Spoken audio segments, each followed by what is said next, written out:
Hello viewers, welcome back to our channel life style of నిష్ట. ఎలా ఉన్నారంతా బాగున్నారా? ఈరోజు video వచ్చి అరుణాచలం. మేము అరుణాచలం వెళ్ళాము. మేము గిరి ప్రదక్షిణ ఎలా చేసాము ఏంటి అనే దాని గురించి చెప్పుకుంటూ కొన్ని అరుణాచలం గురించి ముఖ్య విషయాలు కూడా మాట్లాడుకుందాము. మీరైతే వీడియో చూస్తూ ఉండండి. నేను ఈ అరుణాచలం గురించి కొన్ని ముఖ్య విషయాలు అయితే నేను మీతో షేర్ చేస్తాను. రాజగోపురం నుంచి గిరి ప్రదక్షిణ స్టార్ట్ చేయాలి. మేము అలాగే చేసాము. నైట్ 11:50కి స్టార్ట్ చేసి 4:30 లోపల మా గిరి ప్రదక్షిణ అయిపోయింది. ఇక వివరాల్లోకి వెళ్తే, అరుణాచలం లేదా అన్నామలై ఇది తమిళనాడు రాష్ట్రంలో ఉంటుంది. అరుణాచలం పంచభూత లింగ క్షేత్రాల్లో ఒకటి. దక్షిణ భారతదేశంలో వెలిసిన పంచలింగ క్షేత్రాల్లో అగ్నిభూతంకు ప్రతీతి. అలాగే అరుణాచలం అనగా ఎర్రని అని అర్థం. అచలం అంటే కొండ, ఎర్రని కొండ అని తాత్పర్యం. అరుణే అంటే పాపాలను హరించున్నది, పరిహారించున్నది అని అర్థం. తమిళ్లో తిరువన్నామలై అంటారు. తిరు అనగా శ్రీ, అన్నామలై అనగా పెద్ద కొండ అని విశ్లేషణ. ఇది చాలా గొప్ప పుణ్యక్షేత్రం. స్మరణ మాత్రం చేతనే ముక్తి పొందే క్షేత్రం. కాశీ, చిదంబరం, తిరువల్లూరు కంటే మిన్నని భక్తులు విశ్వసిస్తున్నారు. అలాగే అరుణాచలం వేద పురాణాల్లో కొనియాడినటువంటి క్షేత్రం. అరుణాచలేశ్వర దేవాలయంలో శివాజ్ఞ చేత విశ్వకర్మచే నిర్మింపబడిందని, దాని చుట్టూ అరుణం అనే పురం నిర్మింపబడిందని పురాణాలు తెలుపుతున్నాయి. అక్కడ జరగవలసిన పూజా విధానం అంతా గౌతమ మహర్షి శివాజ్ఞ చేత ఏర్పాటు చేసుకున్నారని స్కంద పురాణ అంతర్గతం. అరుణాచల మహత్యం తెలుపుతుంది. ఈ కొండ శివుడిని పురాణాలు తెలుపడం చేత ఈ కొండను తూర్పున గల అరుణాచలేశ్వరాలయం కంటే ఈ కొండకే ఎక్కువ ప్రాధాన్యం ఇవ్వబడుతుంది. ఇది జ్యోతిర్లింగాల్లో ఒకటని చెప్పబడుతుంది. ఇది తేజోలింగం కనుక అగ్నిక్షేత్రం అంటారు. ఇక దీని ప్రధాన పేరు అరుణాచలేశ్వర స్వామి దేవస్థానం. సంస్కృతంలో అరుణాచలేశ్వరుడు అంటారు. తమిళంలో అరిల్మిగు అన్నామలయ్యార్ తిరుకోయల్ అని అంటారు. దేశం భారతదేశంలో ఉంటుంది. తమిళనాడు రాష్ట్రం, తిరువన్నామలై జిల్లా, అరుణాచలం. ప్రధానంగా దైవం వచ్చి అరుణాచలేశ్వర స్వామి. పంచభూత లింగాల్లో అగ్నిలింగం, అలాగే శివుడు. ప్రధాన దేవత వచ్చి అపిత కుచలాంబిక అమ్మవారు. స్థానికంగా ఉన్నామలై అమ్మన్ ఉమాదేవి అయినటువంటి పార్వతీదేవి. పుష్కరిణి, అగ్నితీర్థం, బ్రహ్మతీర్థం. ముఖ్యంగా ఉత్సవాలు వచ్చి కార్తీక దీపం. నిర్మాణ శైలి సంస్కృతం, వాస్తు శిల్ప శైలి ద్రావిడ నిర్మాణ శైలి. ఈ అరుణాచల పరమేశ్వరుని జ్యోతిర్లింగ స్వరూపం కావటం వల్ల దీన్ని చుట్టూ ప్రదక్షిణ చేయటం సాక్షాత్తు శివునికి ప్రదక్షిణ అని భక్తుల విశ్వాసం. రమణ మహర్షి దీని ప్రాముఖ్యాన్ని పదే పదే ఉద్ఘోషించి ఉన్నారు. పాదచారులై శివస్మరణగా గావిస్తూ ప్రదక్షిణ చేసేవారికి మహాపుణ్యం సిద్ధిస్తుందని మహాత్ముల వచనం. అందుచేత నిత్యం అన్ని వేళలా ఎంతోమంది గిరి ప్రదక్షిణ చేస్తూ ఉంటారు. గిరిపైన గల మహా ఔషధి ప్రభావం వల్ల శరీరానికి, శివస్మరణ వల్ల మనస్సుకు, శివానుగ్రహం వల్ల ఆధ్యాత్మిక జీవితానికి స్వస్థత చేకూరుతుందని భక్తుల నమ్మకం. గిరి ప్రదక్షిణ చాలా వరకు తార్ రోడ్డు పైన జరుగుతుంది. ఈ మధ్య కాలంలో గిరి ప్రదక్షిణ చేయడానికి వీలుగా రోడ్డు పక్కన కాలిబాట కూడా వేశారు. ఎక్కువ మంది ఉదయం సూర్యతాపాన్ని తట్టుకోవడం కష్టం కాబట్టి రాత్రిపూట లేదా తెల్లవారుజామున చేస్తారు. రమణాశ్రమానికి 2 కిలోమీటర్ల దూరం వెళ్ళిన తర్వాత కుడివైపుకు తిరిగి రోడ్డు మధ్యలో వినాయకుడి గుడి వస్తుంది. అక్కడ నుండి కొండను చూస్తే నందిలాగా కనిపిస్తారు. అలాగే గిరి ప్రదక్షిణ మొత్తం 14 కిలోమీటర్లు ఉంటుంది. అందులో దారిలో వచ్చే మొత్తం 8 లింగాలను మనం దర్శించుకుంటూ వెళ్ళాలి. అరుణాచల గిరి ప్రదక్షిణ మహోన్నత ఫలితాలను ఇస్తుంది. ఇక ముఖ్యంగా గిరి ప్రదక్షిణ, అరుణాచల శివనామాలు, రమణాశ్రమం, శేషాద్రి స్వామి ఆశ్రమం, ఇవన్నీ చాలా ముఖ్యమైనటువంటి అంశాలన్నమాట. ఇప్పుడు మనం మొదటిగా గిరి ప్రదక్షిణ గురించి చెప్పుకుందాము. గిరి ప్రదక్షిణ చేసేటప్పుడు చెప్పులు లేకుండా చేయాలి. బరువు ఎక్కువగా ఉన్న వాటిని మీ వెంట తీసుకెళ్ళకూడదు. గిరి ప్రదక్షిణ 14 కిలోమీటర్ల దూరం ఉంటుంది. ఉదయం పూట గిరి ప్రదక్షిణ చేయటం చాలా కష్టం. 9 లోపు ముగించడం చాలా మంచిది. గిరి ప్రదక్షిణ పౌర్ణమి రోజు ఎక్కువ మంది చేస్తారు. చిల్లర తీసుకెళ్ళడం మర్చిపోకూడదు. గిరి ప్రదక్షిణలో ఎదురుగా శివాలయం ఉంది. దాని స్థానిక అర్థం శిఖరానికి ఎదురుగా ఉన్న శివాలయం అని. నిత్యానంద స్వామి ఆశ్రమం పక్కనే భక్త కన్నప్ప ఆలయం ఉంటుంది. గిరి ప్రదక్షిణ ప్రతిరోజు చేయొచ్చు. అరుణాచల గిరి ప్రదక్షిణలో తప్పనిసరిగా అది అన్నామలై దేవాలయంలో తప్పక సందర్శించండి. అలాగే గిరి ప్రదక్షిణలో మీకు తోచిన సహాయం చేయండి. ఎంత త్వరగా గిరి ప్రదక్షిణ పూర్తి చేస్తాము అని కాకుండా నిండు గర్భిణి వలె నిదానంగా అరుణాచల నామస్మరణ చేస్తూ వెళ్ళాలి. గిరి ప్రదక్షిణలో ప్రతి దేవాలయం వద్ద విభూదిని ప్రసాదంగా ఇస్తారు. ఇది తప్పక తీసుకోవాలి. మీకు కుదిరితే ప్రదక్షిణలో కొద్ది మందికి అయినా అన్నదానం చేయటం వల్ల విశేష ఫలితం కలుగుతుంది.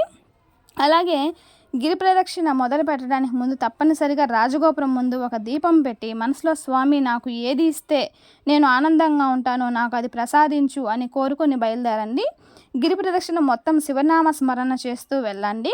గిరి ప్రదక్షిణతో పాటు కొంచెం చిల్లర వెంట పెట్టుకొని సాధువులు ఎంతోమంది ఆ ప్రదక్షిణలో ఉంటారు కాబట్టి వారికి తోచిన సహాయం చేయండి. గిరి ప్రదక్షిణ మొత్తం తారు రోడ్డే కాబట్టి వీలైనంత వరకు 10 లోపు పూర్తి చేయండి. సాయంత్రం 4 తర్వాత మొదలు పెట్టండి. గిరి ప్రదక్షిణలో రమణ మహర్షి ఆశ్రమం తర్వాత తప్పక సందర్శించండి. అక్కడ ఆశ్రమంలో ధ్యాన మందిరం ధ్యానం చేస్తే విశేషమైన మానసిక ఆనందం కలుగుతుందని చాలామంది అనుభవంతో చెప్పారు. సంతానం కోసం మరియు వివాహం కాని వాళ్ళు గిరి ప్రదక్షిణలో దుర్వాస మహర్షి దేవాలయం పక్కన ఒక చెట్టుకు తాడు కడతారు. తాడు అక్కడే అమ్ముతారు. అది చాలా చక్కని ఫలితం ఇస్తుంది. గిరి ప్రదక్షిణ చేసేటప్పుడు సాధ్యమైనన్ని సార్లు గిరికి నమస్కరిస్తూ ఓం అరుణాచల శివ అని స్మరణ చేస్తూ వెళ్ళండి. గిరి ప్రదక్షిణ కేవలం మనకు ఎడమ వైపున మాత్రమే చేయాలి. ఎందుకంటే కుడివైపున దేవతలు సిద్ధులు అదృశ్య రూపంలో గిరికి ప్రదక్షిణ చేస్తూ ఉంటారు కాబట్టి మనం వారికి ఎదురుగా వెళ్ళకూడదు. ఇక మోక్ష మార్గం కూడా మనకి గిరి ప్రదక్షిణలో వస్తుంది. మోక్ష మార్గంలో కూడా తప్పకుండా దర్శించుకొని అలాగే అక్కడ నుంచి రావాలి. మోక్ష మార్గం లోపల నుంచి బయటకు రావాలి. అరుణాచల క్షేత్రానికి వెళ్ళినప్పుడు గుడిలో ఏ నామాలను స్మరిస్తే సాక్షాత్తు ఆ పరమేశ్వరుడు నిర్ణయించాడు.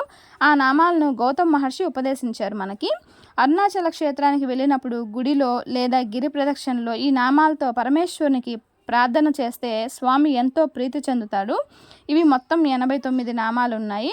ఆ 89 నామాలను నేను మీకు ఇంకొక వీడియోలో చెప్తాను. అలాగే రమణాశ్రమం అరుణాచలేశ్వరానికి 2 కిలోమీటర్ల దూరంలో ఉంటుంది. అరుణాచలం వెళ్ళిన వాళ్ళు రమణాశ్రమాన్ని సందర్శించుకుంటారు. అక్కడ స్థానికుల కంటే విదేశీయులే ఎక్కువగా కనిపిస్తారు. సాయంత్రం సమయంలో రమణాశ్రమంలో చేసే ప్రార్థన చాలా బాగుంటుంది. రమణాశ్రమంలో రమణులు సమాధిని మనం చూడవచ్చు. రమణాశ్రమంలో కోతులు ఎక్కువగా కనిపిస్తాయి. నెమళ్ళు కూడా స్వేచ్ఛగా తిరుగుతూ ఉంటాయి. రమణాశ్రమంలో ఇంకా లక్ష్మీ ఆవు సమాధి, కాకి సమాధి, సునకం సమాధి కూడా చూడవచ్చు. ఇవన్నీ వరుసగా ఉంటాయి. అక్కడ గ్రంథాలయాల్లో రమణుల గురించి పుస్తకాలు లభిస్తాయి. ఆశ్రమంలో ఉండాలంటే ముందుగానే వసతి కోసం నమోదు చేసుకోవాల్సి ఉంటుంది. ఇక శేషాద్రి స్వామి ఆశ్రమం కనిపిస్తుంది. శేషాద్రి స్వామి సమాధి కూడా అక్కడే ఉంటుంది. ఇక్కడ ఉండటానికి వసతి గదులు ఉన్నాయి. వీటిని ముందుగానే నమోదు చేసుకోవాల్సి ఉంటుంది. ఇంకా నేను మాకు తెలిసినటువంటి సమాచారాన్ని అంతా మీకు షేర్ చేశాను. ఇదండి చూసారు కదా, మాకు అరుణాచల గిరి ప్రదక్షిణ పూర్తయ్యేసరికి మార్నింగ్ 4:30 అయింది. మళ్ళీ రాజగోపురం దగ్గరికి వచ్చి మళ్ళీ దీపం పెట్టి టెంకాయ కొట్టుకొని ఇక 4:30కి కంప్లీట్ అయితే అయిపోయింది మా గిరి ప్రదక్షిణ. నెక్స్ట్ గుడి ఓపెనింగ్ 5:30 అన్నారు ఆ రోజు. ఇంకా 1 అవర్ ఉంది కాబట్టి మేము రూమ్కి వెళ్ళిపోయి ఫ్రెష్ అయిపోయి మార్నింగ్ వచ్చామన్నమాట దర్శనానికి. ఇక అరుణాచల ఆలయ చరిత్రకు వస్తే, చరిత్ర ప్రకారం పార్వతీదేవి ఒకసారి సరదాగా శివుని కళ్ళు మూసింది మరియు విశ్వం చీకటిలో మునిగిపోయింది. తన తప్పును గ్రహించి ఆమె తపస్సు చేసింది మరియు శివుడు ఒక కొండపైన అగ్నిస్తంభంగా కనిపించాడు. కాలం అగ్నిలింగంగా మారింది మరియు కొండ తిరువన్నామలైగా ప్రసిద్ధి చెందింది. మరొక పురాణం ప్రకారం విష్ణువు మరియు బ్రహ్మ దేవుడు ఎవరు గొప్ప అని నిర్ణయించడానికి ఒకరిపై ఒకరు పోటీ పడ్డారు. అప్పుడు వారు శివుడిని న్యాయమూర్తిగా ఉండమని అభ్యర్థించారు. శివుడు సవాలు విసిరాడు. ముందుగా తన కిరీటం మరియు పాదాలను చేరుకునేవాడు విజేత అవుతాడు. అప్పుడు అతను అగ్ని యొక్క పొడవైన స్తంభం లేదా అగ్నిలింగం రూపాన్ని తీసుకున్నాడు. శ్రీ మహావిష్ణువు వెంటనే వరాహగా రూపాంతం చెంది శివుని పాదాలను చేరుకోవటానికి భూమి యొక్క లోతులను తవ్వడం ప్రారంభించాడు. ఇంతలో బ్రహ్మదేవుడు హంసగా మారి శివుని కిరీటాన్ని చేరుకోవడానికి ఆకాశం వైపు వెళ్ళాడు. అధిరోహణ సమయంలో అతను ఒక పువ్వును చూశాడు. తాజంపు కిరీటం నుండి పడిపోయింది. అతను కిరీటం చేరుకోవటానికి ఎంతకాలం ఎగరాలి అని పువ్వుని అడగగా 1000 ఏళ్లుగా రాలిపోతున్నా ఇంకా నేలపైకి రాలేదని పువ్వు బదులిచ్చింది. ఇంకా బ్రహ్మదేవుడు కుట్ర చేసి పుష్పాన్ని తారుమారు చేసి శివుని వద్దకు తీసుకువెళ్ళాడు. బ్రహ్మదేవుడు తన శివుని కిరీటం నుండి పుష్పం లభించిందని వాదించాడు. అయితే పరమశివుడు అబద్ధాన్ని చూసి బ్రహ్మదేవుని పుష్పాన్ని శపించాడు. బ్రహ్మదేవునికి అంకితం చేయబడిన ఆలయాలు లేవు మరియు ప్రజలు పూజ కోసం తాజంపును ఉపయోగించరు. ఈ కథ లింగోద్భవ మరియు తిరువన్నామలై అరుణాచలంలో ఆలయ కుడ్య చిత్రాల్లో ఉంది. తిరువన్నామలై అరుణాచలం ఆలయ నిర్మాణం కొన్ని వేల సంవత్సరాల నాటిది. చోళ రాజులు 9వ శతాబ్దంలో ఆలయాన్ని నిర్మించినట్లు శాసనాల ద్వారా తెలుస్తోంది. ఇక ఆలయంలో జరుపుకునే పండుగల విషయానికి వస్తే శివుడు అక్కడ అగ్ని రూపంలో ఉన్నాడు కాబట్టి హిందూ మాసంలో జరుపుకునే కార్తీక దీపం పండుగ చాలా ప్రాముఖ్యత ఉంది. ఇది నవంబర్ మరియు డిసెంబర్ మధ్య వచ్చే 10 రోజుల పండుగ మరియు సూర్యాస్తమం సమయంలో తిరువన్నామలై కొండపై మహాదీపం వెలిగించడంతో ముగుస్తుంది. అలాగే ప్రతి సంవత్సరం ఈ తేదీన కోట్లాది మంది భక్తులు ఆలయాన్ని తరలి వస్తారు మరియు అద్భుతమైన దీపాన్ని వెలిగించడానికి టన్నుల నెయ్యి మరియు నూనెను దానం చేస్తారు. చిత్ర పౌర్ణమి లేదా తమిళ క్యాలెండర్లో మొదటి పౌర్ణమి రోజు కూడా ఇక్కడ ఒక ముఖ్యమైన పండుగ రోజు. ఆ రోజున 5 పవిత్ర ఆలయకారులను ఊరేగింపుగా తీసుకువస్తారు. చూసారు కదండి, ఇది నాకు తెలిసిన ఇన్ఫర్మేషన్ అంతా మీకు ఇచ్చాను. మేమైతే మార్నింగ్ లేచి ఫ్రెష్ అప్ అయిపోయి మళ్ళీ దేవుని దర్శనానికి వచ్చేసాము. ఇక్కడ లోపలంతా నేను వీడియో అయితే తీసి మీకు చూపిస్తూ ఉన్నాను. కోనేరు, సుబ్రహ్మణ్య స్వామి, దక్షిణామూర్తి అలాగే అంతా. అక్కడంతా మొబైల్ అలో లేదు. నేను మొబైల్ అలో ఉన్నంతసేపు నేను మీకు చూపిస్తూనే ఉన్నాను. ఇంకా కొన్ని విషయాలకు వస్తే మీరు చాగంటి కోటేశ్వరరావు గారి ప్రవచనాలు కానీ మీరు వినినట్లయితే చాలా మహా అద్భుతంగా ఈ అరుణాచల గురించి మనకి ప్రతి విషయాన్ని గురువుగారు మనకి షేర్ చేశారు. అలాగే మేము కూడా దర్శనం కోసం గర్భగుడిలోకి అయితే వెళ్ళాము. అక్కడ చాగంటి కోటేశ్వరరావు గారు చెప్పినట్లుగానే అది అగ్నిలింగము. మాకైతే అసలు చాలా సెగలు వచ్చేసాయి. సారు ఒక ప్రవచనంలో దాని గురించి చెప్పారనమాట. నేను నా అనుభవంతో చెప్తున్నాను. అది అగ్నిలింగం కదా, అసలు ఉండలేకపోయాము గర్భగుడిలో అయితే. దర్శనం అయితే చాలా బాగా జరిగింది. ఒక హారతి కూడా జరిగింది. నేను ఆ హారతిని కూడా వేరే ఈ వీడియోలోనే లాస్ట్లో నేను మీకు షేర్ చేశాను, చూడండి. అలాగే గిరి ప్రదక్షిణ చేసేటప్పుడు అరుణాచల శివ అరుణాచల శివ అరుణాచల శివ అరుణాచల అనే సాంగ్ ఒకటి ఉంది. అది కానీ మొబైల్లో పెట్టుకొని వింటూ కానీ ప్రదక్షిణ చేస్తే మనకు అసలు అలుపన్నదే తెలియదు. ఆల్మోస్ట్ ఆ సాంగ్ ఒక 20 minutes వరకు ఉంది అరౌండ్. అండ్ నేను కూడా ఫస్ట్ 14 కిలోమీటర్లు చేయగలనా అనే కొంచెం ఇది ఉన్నింది.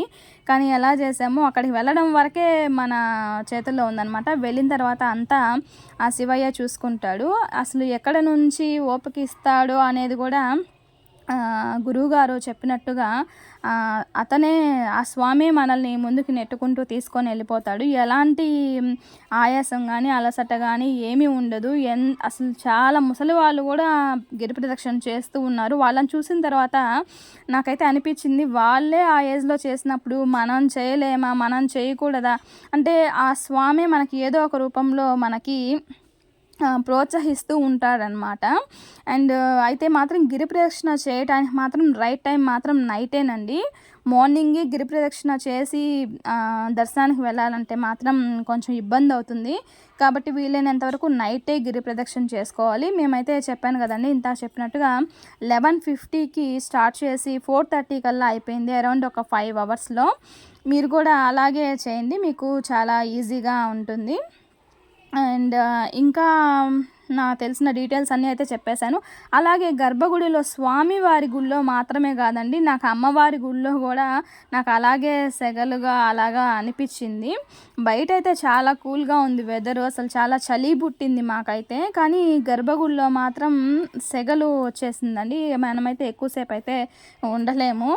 అండ్ చూసారు కదండి, ఇక్కడైతే కొంచెం దర్శనానికి కొంచెం సేపు వెయిట్ చేయాల్సి వచ్చింది. వెయిట్ చేసే లోపల ఒక 2 వీడియోలు అయితే చేసుకున్నాము, అంటే షార్ట్స్ లాగా అనమాట, యూట్యూబ్ ఛానల్ కోసం. అండ్ ఇక్కడ గోపురాలు కానీ అంతా నాకైతే చాలా బాగా నచ్చింది.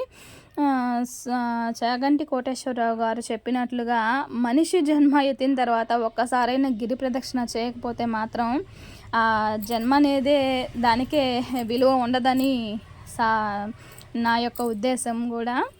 అండ్ ఖచ్చితంగా చేయాలండి. కానీ స్టార్ట్ చేసినప్పుడు మాత్రం కొంచెం భయం వేస్తుంది, చెయ్యగలమా, స్టార్ట్ చేశాక కొంచెం చేసి ఆపేస్తే మళ్ళీ ఏదన్నా అవుతుందా ఏంటి అనేది. అలాంటి ప్రాబ్లం ఏమీ లేదండి. అసలు స్టార్ట్ చేయడం మాత్రమే మన చేతిలో ఉంటుంది, ఎండ్ చేసే విషయం మాత్రం ఆ స్వామే చూసుకునేస్తారు. అండ్ నెక్స్ట్ అయితే పౌర్ణమి రోజుల్లో చేయాలంటే కొంచెం ఇబ్బందిగా ఉంటుంది, అంటే ఎక్కువ మంది క్రౌడ్ ఉంటుంది కాబట్టి. విడి రోజుల్లో ఎప్పుడు చేసినా మనం స్వామికే చేస్తాం కాబట్టి దాని గురించి ఆలోచించాల్సిన అవసరం లేదు. నెక్స్ట్ మేము తీసుకున్న రూమ్లో ఇవి ఓల్డ్ నోట్స్ అండ్ కాయిన్స్ అన్నీ అక్కడ వాళ్ళు షెల్ఫ్లో అద్దాల బాక్స్లో పెట్టి చేస్తున్నారు. ఇది బాగుంది, నేను మీకు చూపించాలని చెప్పి నేను కూడా వీడియో తీసుకున్నాను. మీరు కూడా ఒకసారి చూసేయండి. అంటే పాత నోట్లు అన్నీ ఎవరు ఎన్ని చూసారో మనకి పెద్ద ఐడియా ఉండదు కదా, ఐ మీన్ వాడినాటివన్నమాట. అందుకని నేను కూడా ఒకసారి వీడియో అయితే చూసేసాను. అండ్ లాస్ట్లో మీకు ఒక చాంటింగ్ మ్యూజిక్తో ఒక స్వామి యొక్క హారతిని పిన్ చేశాను, దాన్ని కూడా చూసేయండి. అండ్ ఇంకా మోర్ వీడియోస్ కోసం, డీటెయిల్స్ కోసం నా ఛానల్ని అయితే సబ్స్క్రైబ్ చేసుకోండి. మీకు నచ్చితే లైక్ చేయండి, షేర్ చేయండి. ఇంకా ఈ తిరువన్నామలై గురించి ఎంత చెప్పినా సరిపోదన్నమాట. ఇంకా ఏదన్నా విశేషమైనటువంటి ఇంకా ఏవైనా ఉంటే నేను మీకు ఇంకా నెక్స్ట్ వీడియోలో మళ్ళీ షేర్ చేస్తాను. నెక్స్ట్ వీడియోలో అంటే నేను మళ్ళీ తిరువన్నామలై వెళ్ళినప్పుడు నేను మళ్ళీ షూట్ చేసి నేను మీకు అన్నీ చేస్తాను. మేము నైట్ టైం చేసాం కాబట్టి ఆ జ్యోతిర్లింగాలన్నీ లాక్లో ఉన్నాయి కాబట్టి నేను జస్ట్ పిక్స్ మాత్రమే తీసి మీకు యాడ్ చేశాను. పిక్స్ అయితే చూసేయండి. ఈసారి వెళ్ళినప్పుడు ఓపెన్లో ఉన్నప్పుడు నేను మీకు ఆవి వీడియోస్ కూడా చూపిస్తాను. అండ్ మేము బై వాక్లో అదే గిరి ప్రదక్షిణ చేసేటప్పుడు మాకు కొన్ని జింకలు కూడా కనిపించాయి నైట్ టైము. అవి మనుషుల్ని చూసి భయపడి వెళ్ళిపోవడం అట్లా అంతా ఏం చేయలేదు, అవి కామన్గా అవి ఉన్నాయన్నమాట. అవి కూడా నేను మీకు పిక్స్ యాడ్ చేశాను, చూసండి, ఎంజాయ్ చేయండి.